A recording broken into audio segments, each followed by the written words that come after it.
બાલાસિનોર નગરપાલિકા વિસ્તારના ward number 6ની અલ Medina સોસાયટીના રહીશો આજે પણ પીવાના પાણી માટે સંઘર્ષ કરવો પડી રહ્યો છે।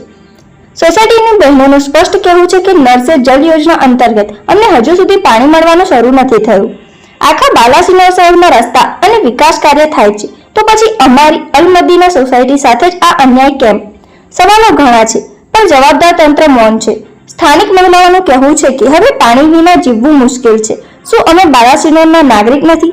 અમારા માટે કોઈ યોજના કેમ નહીં?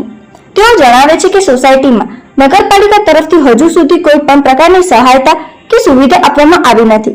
અમે હવે જઈએ તો જઈએ ક્યાં? અમારા પ્રશ્નો સાંભળવા માટે તંત્ર ક્યારે આગળ આવે? એવા અનેક સવાલો આજે બાલાસિનોર વોર્ડ નંબર 6માં ઉઠી રહ્યા છે। અલ મદીના સોસાયટીના રહીશો આજે પણ પાણી વિના વલખા મારી રહ્યા છે।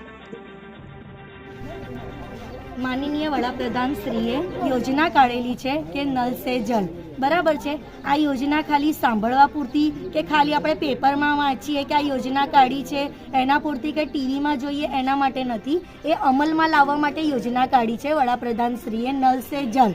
હવે અમારો નળ તો છે પણ જળ નથી।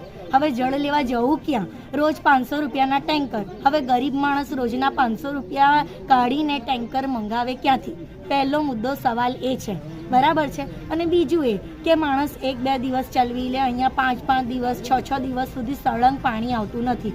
અહીંયાના રોડ સારા નથી, કોઈ ગટર લાઇનની સુવિધા। હા, ગાડીવાળો બી કચરા ઉઘરાવા આવે તો એની મરજીમાં હોય તો 1 દિવસ આવે, પછી 1 દિવસ ના આવે, પછી એની મરજી ના હોય તો અઠવાડિયું બી ના આવે। એની મરજીના માલિક છે ભાઈ, આપણાથી કોઈને કશું કહેવાય નહીં। કેમ કે આ ઇન્ડિયા છે, બરાબર છે। હવે માનનીય વડાપ્રધાનશ્રીએ બધા યોજના આપણા માટે કાઢી છે, એ બધી યોજનાઓનો આપણા બધાને લાભ મળે છે। વડાપ્રધાનશ્રી કરોડો રૂપિયાના પ્લાન્ટ લાવે છે। એ શાના માટે લાવે છે કે ભાઈ સરકાર બધાને પૂરતી સુવિધાઓ આપે અને અમલમાં એ યોજનાઓ આવે।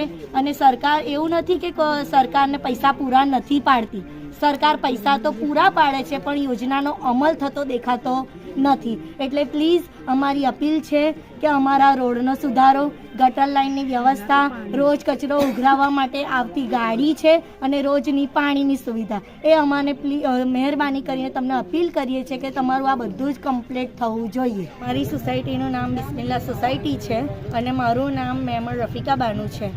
પ્રમુખ સાહેબને એક અરજ છે કે અત્યારે અમારી સોસાયટી અલ મદીના સોસાયટીની અંદર છેલ્લા 4 મહિનાથી પાણી નથી આવતું અને આ બધી બહેનો ઊભી છે, એની માટે દરરોજ રજૂઆત કરવા જઈએ છીએ ટાંકી પર, છતાં બી અમારી રજૂઆતને કોઈ સાંભળતું નથી।